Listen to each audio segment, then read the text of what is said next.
Anche tu fai parte di un team sportivo e hai bisogno di un nuovo kit? Crea ora la tua identità insieme ad Inicri Sportswear. Avrai subito un 50% di sconto e il riassortimento a prezzo bloccato. Oltre 300 sono le società che si sono già affidate a noi. E tu cosa aspetti?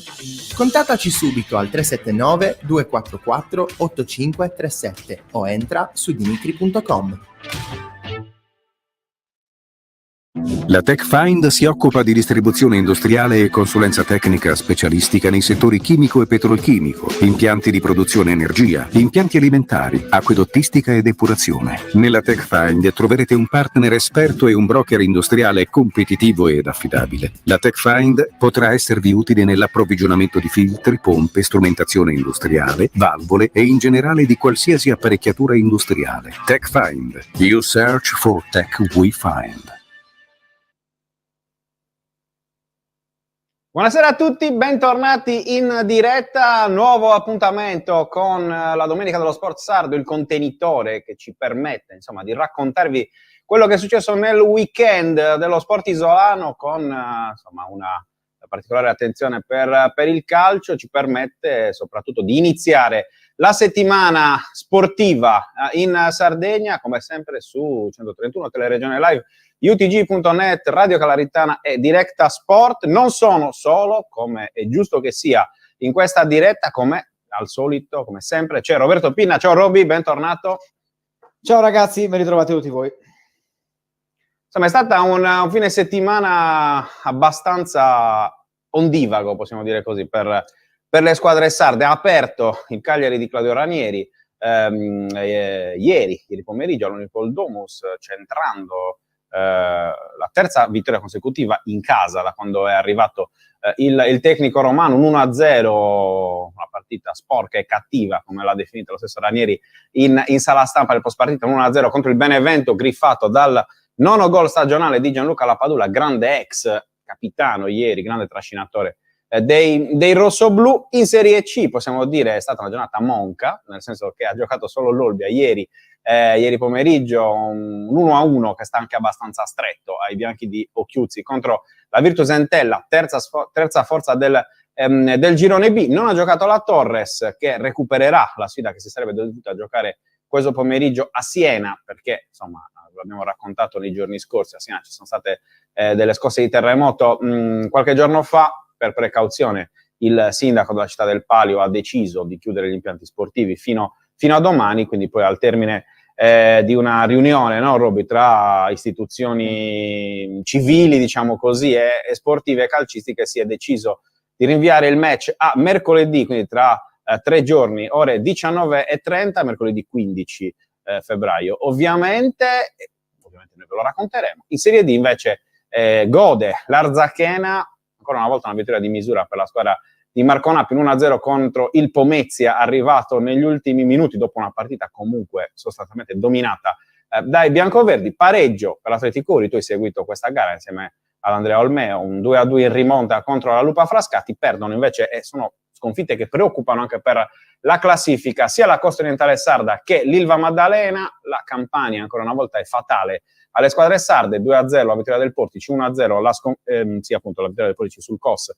1-0 la vittoria della capolista Sorrento sull'Ilva Maddalena. Insomma, una giornata non esattamente positiva, possiamo dire così, prima di andare a vedere quello che è successo, no?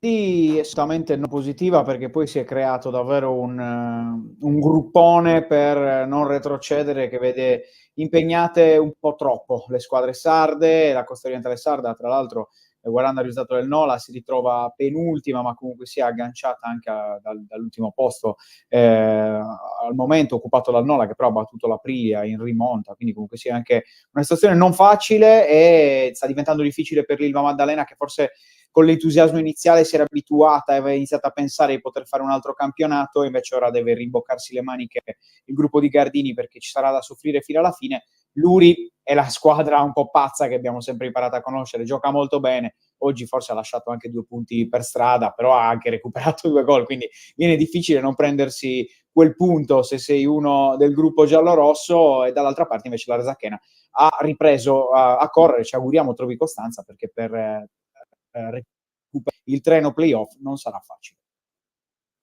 Assolutamente sì.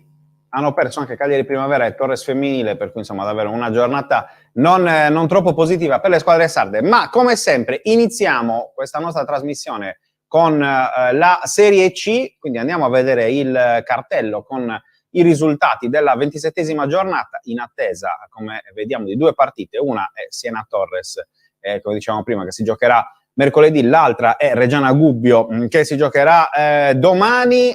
1-1 appunto dell'Olbia contro la Virtus Entella, 1-1 tra Alessandria e San Donato, 2-1 della Fermana contro l'Ancona, 2-4, vittoria importante del Cesena nel derby contro l'Imolese, 3-1 in trasferta, questo è un risultato molto pesante, della Recanatese contro la Lucchese, 1-1 tra Montevarchi e Fiorenzuola, 0-1 sconfitta di misura per il Pontedera dei Sardi, la Dinetti e Izzillo e il sardo acquisito Max Canzi, perdona, permettimi questa licenza poetica, caro. 0-0 tra Vispesaro e Rimini. Questa la classifica del girone B, con alcune squadre, come vediamo, in attesa di recuperare una partita. Comanda ancora la Reggiana a quota 58, ma con la vittoria di oggi il Cesena si è avvicinato fino a -1, 53 punti per la Virtus Entella, 48 per l'Ancona, 43 per il Gubbio, 42 per la Carrarese, 41 Pontedera, 39 Siena, 37 Rimini, 36 Fiorenzuola e Lucchese, 35 Fermana, 29 Torres e Recanatese, 28 Vispesaro, 26 San Donato, 25 Alessandria, 24 Olbia, 20 Imolese, 19 Montevarchi. Saluto di nuovo i telespettatori di Teleregione Live, canale 88 del digitale terrestre. Roby, di solito a questo punto mandiamo le highlights di tutte e due le squadre, stavolta ci tocca farlo solo di una, ovviamente, anche se ovviamente parleremo anche di Torres, ci mancherebbe, perché questa è una trasmissione non solo di racconto di quello che è successo nel weekend, ma bisogna anche fare un po' di scenario, però insomma ci andiamo a vedere questo bel 1-1 dell'Olbia contro la Virtus Entella. Dicevamo prima, un 1-1 che sta stretto agli uomini di Roberto Chiuzzi, vedremo nelle immagini per quale motivo. Andiamo.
Ecco Robby, abbiamo visto questo 1-1 dell'Olbia contro la Virtus Entella, dicevamo prima, un risultato che probabilmente sta stretto ai bianchi per le tante occasioni da rete prodotte nella partita di ieri. Tra l'altro, insomma, qualche cambio anche a livello tattico, perché si è rivisto il 3-5-2, quindi con la rinuncia di fatto al trequartista o ai 2 trequartisti dietro il centravanti, come avevamo visto invece nelle ultime partite per la squadra di Roberto Chiuzzi. De Sena, direi assolutamente positivo il suo esordio da titolare contro la sua ex squadra. Tra l'altro aveva guadagnato anche il calcio di rigore che poi Daniele Ragazzu ha calciato fuori.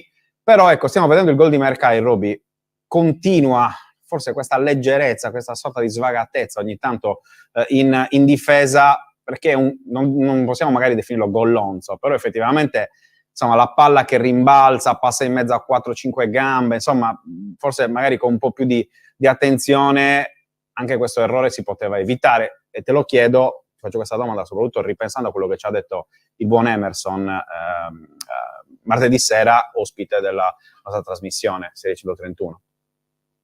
Sì, sono assolutamente d'accordo. Più che disattenzione difensiva, quella è un pochino mancanza di cattiveria, secondo me, perché Mercai passa con una finta e passa troppo facilmente la prima volta, e la seconda volta riesce a segnare passando tra le gambe del proprio marcatore con un tiro sporco, preciso ma non forte. E lì è forse il simbolo di una squadra che ogni tanto, per paura, non per mancata voglia davvero, perché la squadra ci crede, secondo me, nello salvarsi, però a volte un po' di paura che ti fa venire quel braccino, no? quella maggiore ansia difendendo, si vede di più, ma si vede anche in attacco, perché ci sono alcune immagini che abbiamo visto dove la frenesia di dare l'ultimo passaggio, poi l'Olbia ha sbagliato delle occasioni oggettivamente dove una squadra in salute mentalmente fa molto meglio. Poi va anche detto, diamo merito anche alla Virtus Entella, che nel finale ha avuto una serie di buonissime occasioni anche per portarla direttamente a casa.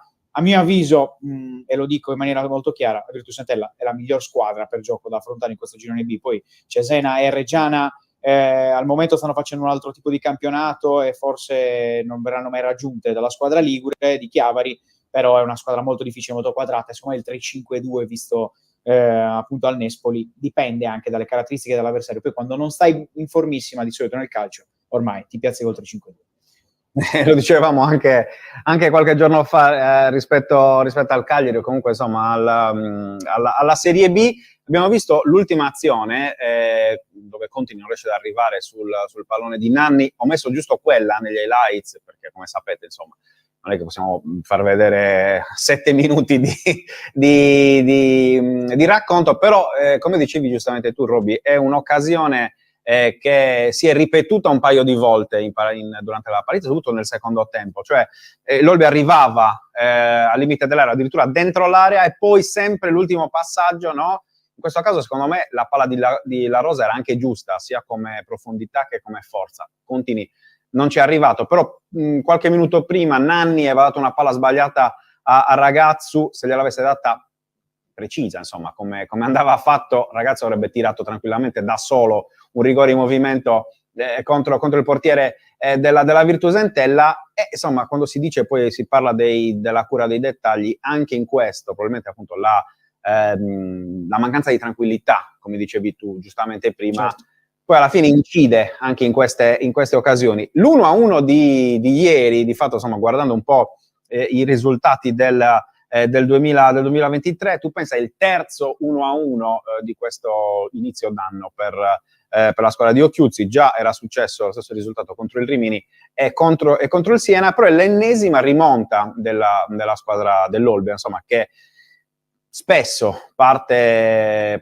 in svantaggio, ha bisogno un po' dello schiaffo per potersi svegliare. Però, come dicevamo anche settimana scorsa per la Torres, insomma, siamo alla 27esima giornata, la 28esima, la prossima l'Olbia andrà a fare visita all'Ancona, una squadra che in questo momento è quarta in classifica. Oggi ha perso, è vero, il derby contro la Fermana, però è appunto la quarta forza del campionato. Le partite diminuiscono, però è anche vero che effettivamente nel 2023 il cambio di passo della squadra di Occhiuzzi sembra esserci stato. Direi di andare a sentire, Roby, le parole appunto del tuo omonimo Occhiuzzi, che ieri in versione sanremese, diciamo, Amadeus ha provato a imitare con col suo paio di occhiali molto, molto simili.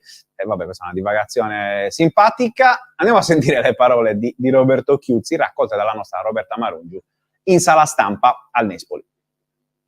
C'è da fare i complimenti a questi ragazzi,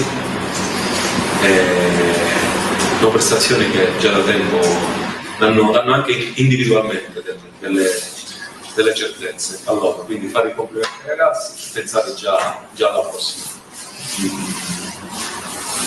Mi è piaciuto tutto, mi è piaciuta l'aria che si respira al Nespoli oggi. Qua c'è una spinta importante, devono continuare i ragazzi, si è creato questo legame, i ragazzi lo sentono, lo sente la gente, lo sente la curva e dobbiamo continuare così. Il punto di oggi è sufficiente? Assolutamente no, è quello che abbiamo creato, però bisogna guardare con forza le prossime partite. Sono rimasti 33 punti, ne abbiamo preso, per l'altra volta dicevo i ragazzi erano 39, oggi erano rimasti 36, quindi dei 39 a Fiorenzuola abbiamo preso 3, oggi ne abbiamo preso 1, ce n'erano 36 prima di oggi a disposizione, adesso ce ne sono 33 a disposizione, dai 39 ne abbiamo preso 4 in queste 2 gare, contro una squadra che ha fatto nelle ultime gare 16 gol, nelle ultime 10 partite. Una squadra che nel girone di ritorno, calcolando dalla prima ad oggi, era più in classifica, che vince una pareggiata. Ci sono 33 punti ancora in palio, ha detto Chiuzzi. Secondo te questo è l'atteggiamento giusto per affrontare le restanti partite? Beh, non potrebbe fare altrimenti l'Olbia, oggettivamente. Ha fatto un pessimo girone d'andata e ora bisogna raccogliere punti contro tutti. Ma tra l'altro questo campionato lo ha già dimostrato, no? Si può vincere, il Montevarchi può fermare la Reggiana, per farci capire, per andare dalla prima all'ultima. Quindi non vedo perché l'Olbia non dovrebbe pensare di fare punti contro tutti e di guardare non tanto al calendario, ma gara dopo gara per provare a risalire in un contesto che è oggettivamente difficile, ma è difficile un po' per tutte, perché poi dalla Torres in giù tutte rischiano, ci sono stati risultati come vedete molto a rilento, c'è stata se non sbaglio solo la vittoria della Recanatese nelle ultime praticamente 8-9 posizioni in giornata hanno vinto solo loro, e quindi è un ragionamento che bisogna imparare a fare, quello di convivere contro ogni avversario, contro ogni paura, ma soprattutto contro le proprie, perché l'Olbia deve migliorare guardando prima in casa, prima che a giocare sugli avversari, perché fin qui gli è mancata l'identità quella chiara. Se altre squadre magari hanno un'identità e poi hanno dei problemi, l'Olbia sta faticando, anche se nelle ultime settimane ha trovato una propria chiave di lettura, perché io sfido chiunque a guardare una partita di 2 mesi fa dell'Olbia, a guardarne una adesso e a convincersi che sia la stessa squadra, perché noi che la seguivamo e la seguiamo ogni weekend per parlarne, per descriverne, per fare pagelle, per fare approfondimenti, abbiamo faticato e non poco nella prima parte di stagione. Ora invece l'Olbia si fa guardare, che è un piacere, e poi la zona salvezza diretta alla fine di sta 2 partite, quindi secondo me 33 punti sono anche tanti. Sì, tra l'altro, insomma, 2 partite perché la Recanatese ha fatto il colpo in casa della Lucchese, lo stiamo rivedendo appunto con i risultati. L'1-1 tra Alessandria e San Donato poteva in qualche modo favorire l'Olbia in caso di successo, però appunto, volendo guardare il bicchiere mezzo pieno, già comunque uscire indenni dalla sfida contro la Virtus Entella, che come giustamente dicevi tu prima è insomma per la classifica la terza squadra, però per nomi, per valore e anche per abilità di gioco sicuramente è appunto tra le regine del girone. Il calendario dell'Olbia da qui in avanti propone appunto Ancona, poi ci sarà il derby con la Torres domenica 26 febbraio al Nespoli, poi tra le varie partite ci sono tanti scontri diretti: Molese, San Donato, Alessandria, Recanatese, fino appunto a Reggiana e Lucchese, che sono le ultime 2 partite. Secondo te è questa la chiave? La chiave è il derby, te lo dico te lo dico direttamente, la chiave dell'Olbia per la salvezza è il derby. Vinci il derby, poi hai tutti i scontri diretti, hai delle settimane che puoi anche viaggiare sull'entusiasmo, perché gli allenatori diranno che è una partita come le altre, ma non lo è, perché sarà una partita per la salvezza per entrambe. All'andata era una partita sentita, ora vale doppio rispetto all'andata, quindi comunque sia, quella può essere la chiave di volta, secondo me, ma io poi sono sempre quello che cerca più l'emozione a volte che la chiave tattica. E quindi secondo me il derby con la Torres in casa ci dirà tanto del destino salvezza dell'Olbia. Se l'Olbia si farà trovare pronta a quell'appuntamento, più dal punto di vista mentale che di uomini, che di forma fisica, forma atletica, però se mentalmente sarà in campo nel derby, ecco, è un'Olbia che può giocarsela fino all'ultimo istante. Tra l'altro ricordiamo, a proposito di derby, giustamente i 2 derby giocati in stagione l'Olbia è imbattuta, perché è riuscita a trovare il pareggio nel finale al Vannissana nella gara di andata con Ragazzu e poi trovò il 2-1 in Coppa Italia in casa al Nespoli, per cui insomma effettivamente, come giustamente dici tu, potrebbe essere davvero la chiave di volta per la stagione dell'Olbia. Abbiamo parlato di derby, Roby, andiamo a parlare anche di Torres, come dicevamo prima in premessa. Torres che oggi doveva giocare una partita complicata sicuramente contro il Siena, su un campo difficile, con una squadra che magari non giocherà in maniera stupenda rispetto ad altre, però comunque è una squadra tosta, una squadra che fa tanti punti, soprattutto in casa. Si giocherà mercoledì. Ti chiedo, secondo te è stato un vantaggio questo rinvio di qualche giorno per la squadra di Sottili, oppure no? Ecco.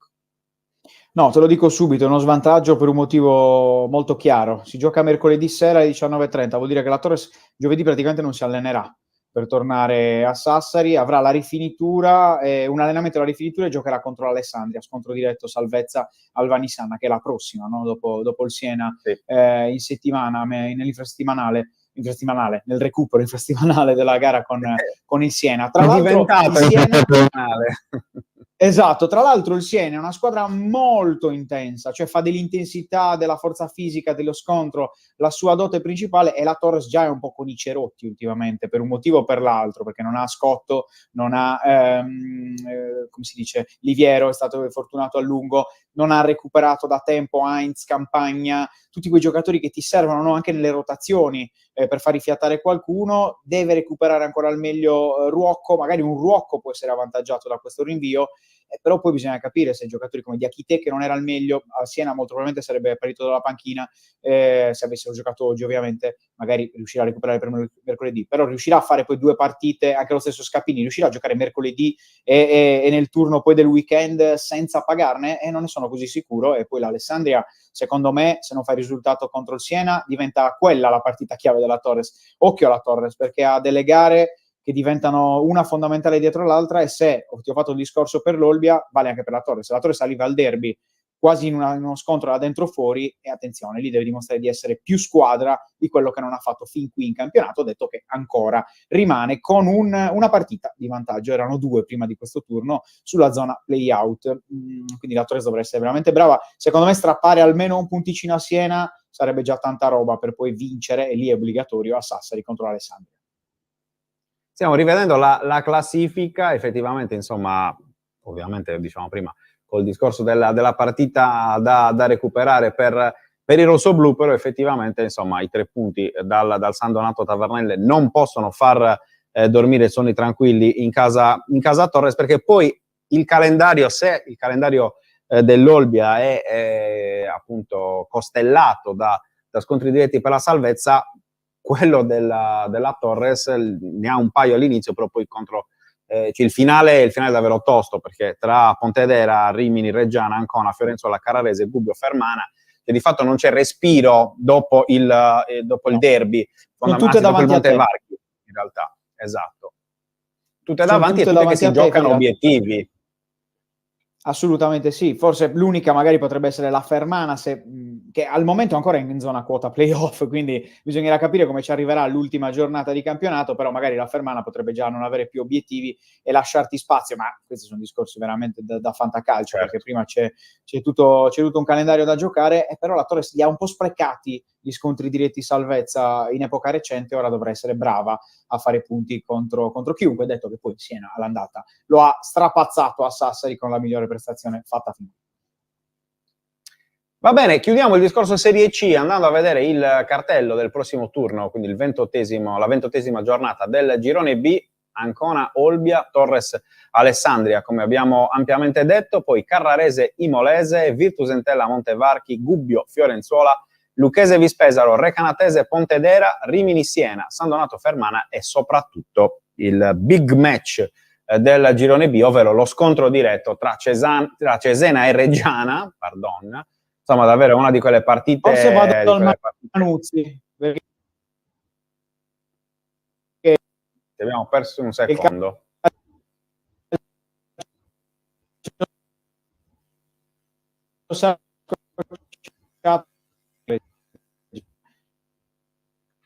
Ecco, non riusciamo a sentire bene Roberto, magari con la regia cerchiamo di recuperarlo. Roby, mi senti? No, c'è qualche piccolo problema. Andiamo avanti allora con il cartello sulla Serie D, come di consueto. Scendiamo di un gradino, andiamo a parlare della 23ª giornata del girone G, con la vittoria, come dicevamo prima, dell'Arzachena di Marco Nappi, che supera di misura il Pomezia col terzo gol stagionale di Luca Manca, 2-2 importante dell'Atletico Uri contro la Lupa Frascati, ne parleremo adesso con Roberto, 1-0 la vittoria del Sorrento contro l'Ilva Maddalena, 2-0 la sconfitta anche della Costa Orientale Sarda contro il Portici, 1-1 tra Angri e Cassino, 1-3 vittoria importante del Nola in chiave salvezza a domicilio contro l'Aprilia, 2-0 una vittoria importante anche per la Casertana, che vedremo adesso con la classifica si riporta nuovamente in alto, 3-1 la Palmese ferma la Paganese nel derby che si è giocato ieri, e poi 0-0 tra Visartena e Tivoli. Questa è la classifica del girone G, vediamo un po', questo è il prossimo turno. Ecco la classifica, c'è il ticket in testa tra Sorrento e Paganese a quota 44 punti, 40 punti per la Palmese, che è la terza forza del campionato, 38 per la Lupa Frascati, 37 per la Casertana e 34 per l'Arzachena, che si riporta insomma a 3 punti di distanza dall'ultimo posto valido per i playoff, in coabitazione con il Cassino a quota 34 punti, 31 per il Real Monterotondo, 28 per il Portici, 27 per l'Atletico Uri e Aprilia, 26 Visartena, 25 per Angri, Invala Maddalena, Tivoli e Pomezia, 23 punti per Costa Orientale Sarda e Nola. Roby, ti dovremmo sentire bene in questo momento. Restiamo fermi sulla classifica, magari rivediamo bene la classifica. Quello che dicevamo all'inizio della trasmissione, no? Cioè quel gruppone incredibile dal Portici al Nola, cioè rendiamoci conto, ci sono dunque 10 squadre, 11 squadre, scusate, a 2, 4, 6, 8, 9, no, 10 squadre in 5 punti, e lì ci sono 3 squadre sarde, insomma non è esattamente un bel vivere per le nostre portacolori. No, anzi, è un vivere molto difficile, caro il mio Francesco, anzi, mi sembra un girone G che fin qui è privo di emozioni per le squadre sarde, soprattutto di gioie, perché poi ci sono state delle partite importanti, forse più tra Ilva Maddalena e Arzachena. L'Atletico Uri ha un'ottima striscia recente, però manca quel qualcosa per fare lo step di crescita a queste realtà sarde, e ora sono curioso veramente di questa parte finale di stagione, cosa sapranno esprimere tutte e 4 le sorelle sarde. Io credo che serva più coraggio, e qua mi prendo anche uno spazio di polemica personale nei confronti di alcune realtà del girone G, perché su 4 squadre, 3 squadre hanno il silenzio stampa dell'allenatore, 2 il silenzio stampa generale. Mi sembra un po' strano, devo essere sincero, perché non parlare con i giornalisti non è quello il problema di una squadra principale, il compattarsi, no? frase ambita dalle varie società per poi ripartire, non sta servendo. Quindi non è non intervenire in sala stampa, non metterci la faccia, secondo me è sempre un problema. Non è mai è una scusa, non è un aiuto, anche perché poi spesso, no, parlando di calcio sardo, di quarta serie sarda, sono stati dei mugugni, dei sorrisini alle parole di Marco Nappi quando ha preso anche la responsabilità di dire: questa è una squadra che io voglio portare a vincere il campionato, a giocarsi i playoff.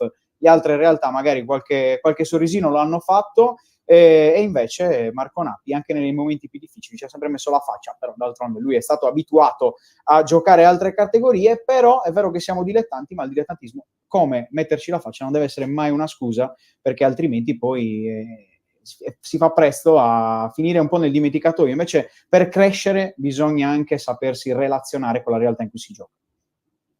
Assolutamente sì, assolutamente d'accordo. Hai parlato di Marco Nappi, andiamoci a vedere gli highlights della sua Arzachena, l'1-0 interno contro il Pomezia.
Ecco, abbiamo visto l'1-0 dell'Arzachena contro il Pomezia, dicevamo una vittoria meritata per quanto prodotto in campo dalla squadra di Nappi. Roby, prima di sentire le parole del tecnico biancoverde, ti chiedo, secondo te l'Arzachena sta ritornando un po' a essere la squadra dell'anno scorso, con un po' più di cortomusismo, per utilizzare un'espressione strabusata, insomma, per quanto riguarda Allegri, poi ciò che tra Nappi e Allegri c'è veramente, insomma, dal giorno alla notte, mi verrebbe da dire, soprattutto a livello caratteriale. Però insomma l'Arzachena sta recuperando un po', soprattutto per quello che abbiamo visto oggi dal punto di vista dello spettacolo, proprio un po' quelle caratteristiche che l'anno scorso l'avevano eletta squadra ye-ye, no? del girone G. Sì, un pochino sì, anche se poi di fatto è una squadra con un'anima molto diversa, secondo me, rispetto alla scorsa stagione. Ha gli uomini molto simili, di fatto, perché non è che sono stati grandi rivoluzioni. I protagonisti principali sono quasi sempre gli stessi, no? Dei vari Sartor, Nino Pina, lo stesso Manca. Manca, che secondo me è un giocatore che a questa Arzachena può fare un salto di qualità enorme. Un giocatore fondamentale, secondo me, per la squadra di Nappi in questo momento. È una squadra con un'anima diversa, pur essendo molto simile, però paradossalmente gli servivano all'Arzachena questi 1-0, perché è una squadra che a volte col il gioco ye-ye si è un po' persa, invece così con giochi bene, la vinci 1-0 e va bene uguale, no? Saper essere anche, accontentarsi anche a volte dell'1-0, di poter vincere anche 1-0, soffrendo a volte ripartendo, facendo male, sprecando, però comunque sia essere una squadra che riesce anche a vincere questo tipo di partite è quello che è mancato fin qui. Ora, se l'Arzachena è una squadra che sta tornando sul livello playoff dell'anno scorso, ce lo dirà solo il calendario, perché manca la continuità. Se questa squadra trova continuità, è una squadra che secondo me può andarci ai playoff, perché nei titolari ha grande qualità. Sì, ricordiamo tra l'altro terza vittoria nelle ultime 4, si è fermata la marcia soltanto domenica scorsa. Hai parlato di Nappi, andiamolo a sentire al termine della partita in sala stampa. Non voleva entrare, abbiamo fatto gol a un quarto d'ora dalla fine, abbiamo atterrato 10 minuti dalla fine, però abbiamo creato tantissime occasioni al gol nel primo tempo, non ci siamo riusciti a concretizzarle, però sono contento perché la squadra veramente oggi ha giocato un calcio bellissimo, il calcio che piace a me, e abbiamo creato tantissimo. Abbiamo incontrato una squadra che si è messa in fase difensiva e ha cercato di portare a casa il pareggio, ci stava riuscendo, perché se poi alla fine non la metti dentro diventa tutto più difficile. Però un plauso veramente ai miei ragazzi, perché oggi abbiamo vinto una partita veramente molto difficile. Ecco, dichiarazioni abbastanza telegrafiche, quelle del tecnico. Aveva preso una camomilla. Può essere. Glielo chiederemo nei prossimi giorni, non diciamo altro, glielo chiederemo nei prossimi giorni. Andiamo avanti col discorso highlights, andiamo a vedere la sconfitta della Costa Orientale Sarda contro il Portici, un 2-0, insomma, pesante, soprattutto per quanto riguarda poi la classifica per i gialloblu di Francesco Loi.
Sconfitta pesante, come diciamo prima, per la Costa Orientale Sarda. Ringraziamo tra l'altro poi anche chi ha fatto le immagini, che ci ha fatto vedere tutto lo skyline di Portici. Praticamente stiamo perdendo le immagini dei gol, ma insomma questo è un dettaglio, una battuta assolutamente, però insomma al di là delle battute... Portici voi non vedete.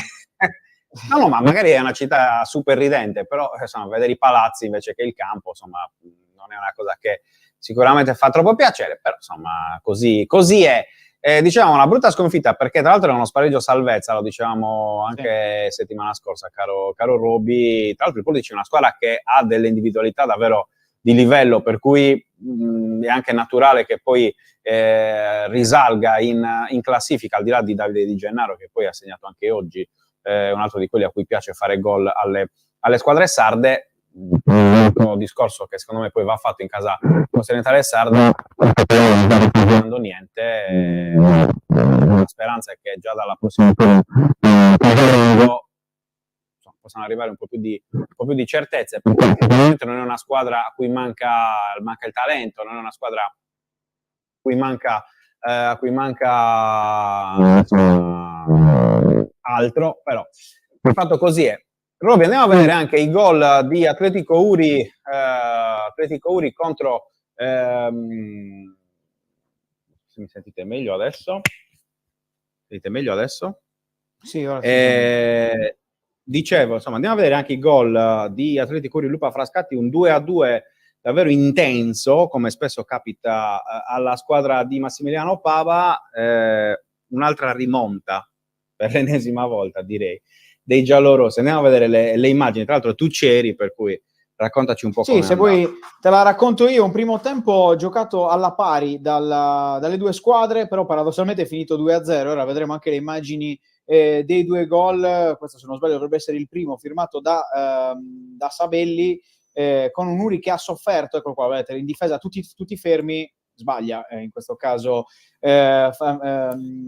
Paolo, che non chiude sul proprio marcatore, ed è facile per Sabelli ribadire in rete. Uri che comunque sia gioca, perché poi nelle immagini vedremo anche il raddoppio firmato da Sabelli per la Lupa Frascati, però comunque sia, come spesso è mancato nelle ultime, non nelle ultime uscite, però in generale in campionato, ha un po' di sfortuna, deviazione di Piga più per il gol di Sabelli, oppure non riesce in generale a costruire dalla cintola in su, perché poi una squadra che fa giro palla è pericolosa. Nel secondo tempo Pava cambia tutto, cambia anche modulo e trova, prima con Congiu, eccolo, questo stacco di testa dell'Airone, come ormai l'ha già soprannominato la brigata Spinosa. Non ce ne voglia Caracciolo, perché è un insulto, ovviamente si scherza. Caracciolo, spostati, onestamente. Esatto, il buon Andrea Congiu, che salutiamo, e qui parte Andrea la rimonta, Congiu, ricordiamo che era Congiu campione del quiz del giovedì, insomma, non è una cosa. Esatto, ma vediamoci il gol di Piga, ragazzi, perché Quaresma, spostati, trivelone, ed entra così il gol di Carlo Piga, che ha rischiato di farne uno al volo simile nel finale, palla che è nata veramente di un pelo sopra la traversa. Da questo 2-1, da questo 2-2, scusatemi, non c'è stata più storia, perché lui ha dominato il lungo e il largo, ha provato anche a vincerla per larghi tratti, la partita non c'è riuscita. Però, per come si era messa la partita, ovviamente è un punto che accontenta gli uomini di Pava, anche se, e quella è la domanda che abbiamo fatto purtroppo a microfoni spenti a Pava, ma non poteva iniziare così lui dall'inizio, perché oggettivamente sembra una squadra che a livello di fame, di voglia c'è adesso. Quando si fomenta, è bastato davvero il gol di Congiu per cambiare totalmente il volto alla partita. Un peccato che la squadra di Pava debba sempre a volte prendere lo schiaffo per reagire. È dovuta arrivare ultima nel girone d'andata per provare a reagire, e adesso anche in queste partite ogni tanto ha bisogno di andare sotto. Era già successo col Nola, se non sbaglio, non è la prima volta che va sotto, anche in epoca recente, quando sta facendo punti, e poi reagisce. Ecco, oggi comunque, visto la forza dell'avversario, è un grande punto, anche considerando alcune assenze importanti. Ricordiamo Fadda e Masia, che erano squalificati. Per Masia, credo, lui mi diceva, la prima squalifica della sua vita per cartellini, ma evidentemente nella vita si può tutto. E invece Samuele Pinna, che ha dato forfait all'ultimo, per un'influenza. Sì, tra l'altro, insomma, gol di Carlo Piga, nostro ospite al giovedì, è l'ultima puntata di giovedì, per cui, insomma, un tempo si diceva... De Marcus ha fatto di tutto per non segnare, per non darmi la maglietta. Ma l'ha fatto apposta, esatto, l'ha fatta apposta, perché tu gli avevi chiesto la maglietta giovedì, e quindi 100% era scritto che non avrebbe segnato. Avrebbe fatto battere il rigore anche al portiere, pur di non segnare e darti la maglietta.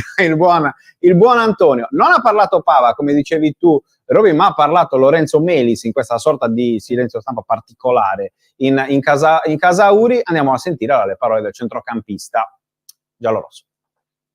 È un punto molto importante, che per noi vale anche 3 punti. L'importante era dare continuità ai risultati in casa.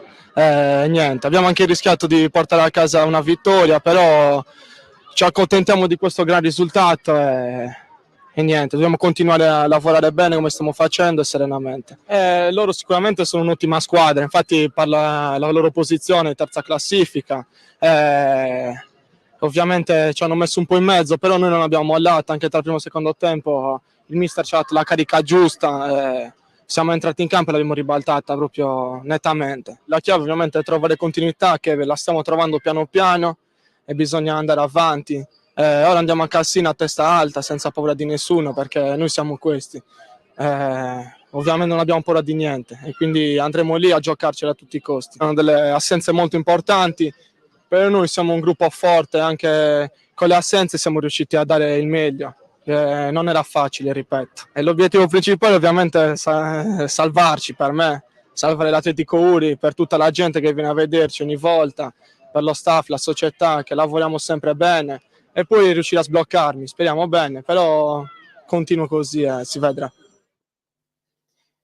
Ecco, Lollo Melis, che secondo me deve assolutamente partecipare, Zino, esatto, come lo chiamano tutti a Uri, deve assolutamente partecipare a un quiz di 131 che gli farò proprio specifico su cultura generale, lo voglio avere assolutamente in trasmissione. Dopo l'anno scorso bisogna replicare effettivamente l'ospitata del buon Zino Melis, come lo chiamano tutti. Mi sa che l'anno però, scorso sarà salvata con il quiz in qualche modo, non lo so, non me lo ricordavo. No, secondo me c'era il quiz, vedremo, andremo a recuperare un po' la puntata. No, però adesso, a parte le battute, appunto, c'era un discorso importante secondo me che ha detto Melis, cioè a questo Atletico Uri serve continuità. 14° punto nelle ultime 6 partite, che comunque vede i giallorossi imbattuti in questo 2023 contro avversari, cioè domenica scorsa la vittoria in casa della capolista Paganese, oggi la doppia rimonta in casa contro la Lupa Frascati. Ricordiamo insomma che la prima vittoria dell'Atletico Uri in casa è arrivata praticamente 3 settimane fa. Esatto, insomma, per cui non vale neanche il discorso del rendimento interno del Fortino, perché quest'anno il Linetto Martinez stava diventando più un incubo che altro per la squadra di Pava, che ha anche cambiato panchina, no? Magari qualcuno l'ha notato, fino all'inizio dell'anno la panchina era quella di... Esatto, era quella di sinistra, invece adesso l'Atletico Uri è nella panchina di destra, però effettivamente serve assolutamente continuità alla squadra di Massimiliano Pava, ma non solo, perché andiamo a vedere anche le immagini, scusate, il cartello sul prossimo turno. Così parliamo anche un po' dell'Ilva Maddalena, appunto della sconfitta in casa del Sorrento per 1-0 col gol di Della Monica, insomma una sconfitta di misura contro la capolista del girone, che fa un po' il pari con la sconfitta dell'andata.